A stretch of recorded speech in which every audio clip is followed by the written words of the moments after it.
Hello everyone, welcome to my channel. तो friends, देख रहे हैं मैं पढ़ने के लिए बैठी हूँ और ये कितना अच्छा से पढ़ाई करने दे रही है। देख रहे हैं, जैसे ही मैं लिखने के लिए पेन उठाती हूँ तो पेन छीन लेती है, तो कभी कॉपी ही छीन लेती है। तो यहाँ पर और इसको कहीं अलग में रख भी तो नहीं सकती हूँ, कोई है तो नहीं कि कोई इसे पकड़ेगी और मैं चैन से पढ़ लूँगी। फ्रेंड्स, इसीलिए मैं एक बात कहना चाह रही हूँ आप लोगों से, अगर आप लोग अनमैरिड हो तो आप लोग अच्छे से पढ़ाई पर ध्यान दो, क्योंकि ये मौका आपको दोबारा नहीं मिलेगा। इतना शांत माहौल नहीं मिलेगा। शादी हो जाने के बाद थोड़ा सा डिफ़िकल्ट होता है, लेकिन अगर बच्चे हो गए तो बच्चे हो जाने के बाद काफ़ी डिफ़िकल्ट हो जाता है टाइम निकालना।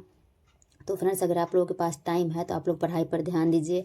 तो फ्रेंड्स, अभी टाइम हो रहा है दोपहर का समय। सुबह से सोचती रहती हूँ कि अब पढ़ लूँगी अब पढ़ लूँगी, लेकिन सुबह से टाइम नहीं निकाल पाती हूँ, क्योंकि ठंड का टाइम है और ठंड में सुबह उठती हूँ तो मुझे खाना पीना बनाना होता है। बेटे को स्कूल लंच पैक तैयार करना पड़ता है। बेटा है एक, वो स्कूल जाता है और एक नहीं जाता है, अभी वो आंगनबाड़ी जा रहा है। तो जो स्कूल जाता है उसके लिए मुझे सुबह उठ के लंच बनाना पड़ता है। फिर उसके बाद हस्बैंड जाते हैं तो फिर घर का काम रह जाता है। करते करते ना दोपहर हो जाती है। फिर दोपहर में लंच करा के बेटे स्कूल से आ जाते हैं, सबको खाना पीना खिलाने के बाद में पढ़ने के लिए बैठती हूँ। तो अभी शाम का समय हो रहा है, लगभग 4 बज रहा है और बेटी अभी खेल रही है। मैं इसको सुलाने की कोशिश करी थी बट ये सोई नहीं, तो मैं सोची चलो तुम भी खेलते रहना और मैं थोड़ा सा पढ़ाई कर लेती हूँ, क्योंकि अब उतना समय है नहीं।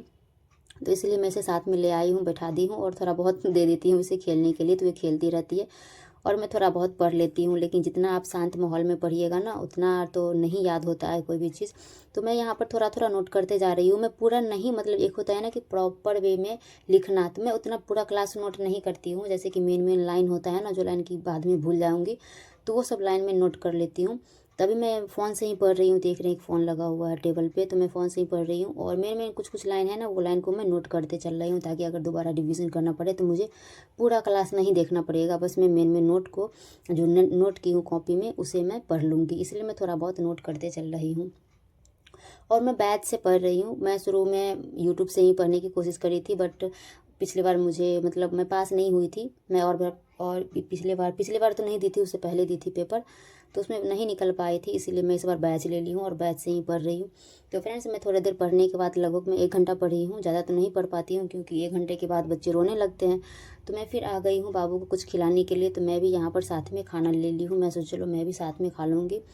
तो यहाँ पर साथ में इसे भी खिला रही हूँ और मैं भी खाते चल रही हूँ फ्रेंड्स। तो फिर इसके बाद जानते ही हैं, शाम हो गई है। तो फिर शाम के बाद फिर घर का काम थोड़ा सा बहुत करना पड़ता है, बर्तन वर्तन धोना पड़ेगा और फिर रात का खाना मुझे बनाना पड़ेगा। तो बस यही होता है, थोड़ा बहुत 1-2 घंटा दिन में पढ़ लेती हूँ और फिर खाना बनाने के बाद अगर बाबू जल्दी सो जाती है तो फिर रात में मैं 1-2 घंटे के लिए टाइम निकाल के पढ़ लेती हूँ। इससे ज़्यादा टाइम मैं नहीं दे पाती हूँ, लेकिन जैसे जैसे एग्ज़ाम नज़दीक होते जा रहा है ना, तो मैं कोशिश कर रही हूँ कि कम से कम 5 घंटा दिन में या फिर रात में, दोनों मिला के 5 से 6 घंटे तक का टाइम मैं निकाल पाऊँ।